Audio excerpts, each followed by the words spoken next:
జై శ్రీరామ్. జై జై శ్రీరామ్. శ్రీరామ మహాశోభాయాత్ర కార్యక్రమం గురించి ఓ 4 మాటలు.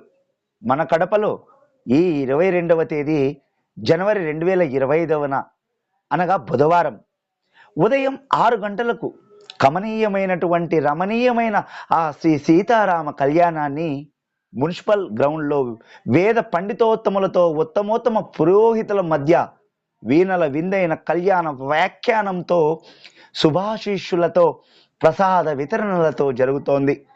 అనితర సాధ్యమనుకున్న ఐకమత్యాన్ని సుసాధ్యం చేసి గత సంవత్సరం శ్రీరామ మహాశోభయాత్రని శాంతి ప్రధానంగా శుభప్రదంగా జయప్రదం చేసినటువంటి ప్రతి కడప హిందూ బంధువుకి కూడా అయోధ్య ఐక్య వేదిక ప్రణమిల్లుతూ ఈ సంవత్సరం కూడా అంతకు మించినటువంటి ఉత్సాహంతో మున్సిపల్ గ్రౌండ్లో ఈ సీతారామ కళ్యాణం అయిపోగానే గత సంవత్సరపు ఐకమత్య చైతన్యాన్ని రెండింతలు చేస్తూ మహాశోభాయాత్రను మనమందరం కలిసి నిర్వహించుకుందాం రండి.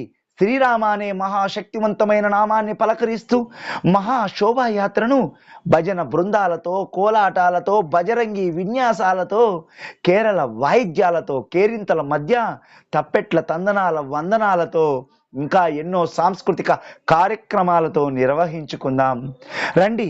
ప్రతి ఒక్కరూ కూడా రండి.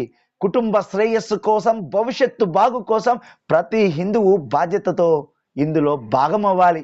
కడప మున్సిపల్ గ్రౌండ్ నుంచి శోభాయాత్రను ప్రారంభం చేసుకొని Shankarapuram, Apsara circle, NGO colony, Y junction, RTC circle, SP office, Rajareddy వీధి, cooperative colony, Annamayya circle, Krishna circle, Gokul circle, one town circle, post office, పాత bus stand, 7 roads, Indiramma circle, NTR circle, Kotireddy circle, Kagitalapenta circle, Rajiv park వద్ద నుండి చివరగా కోదండ రామాలయం హౌసింగ్ బోర్డు కాలనీ వరకు నిర్విఘ్నంగా నిర్వహించుకుందాం. కుటుంబ సమేతంగా పాలు పంచుకుని ఈ శోభాయాత్రను దిగ్విజయం చేద్దాం. జై శ్రీరామ్. జై జై శ్రీరామ్.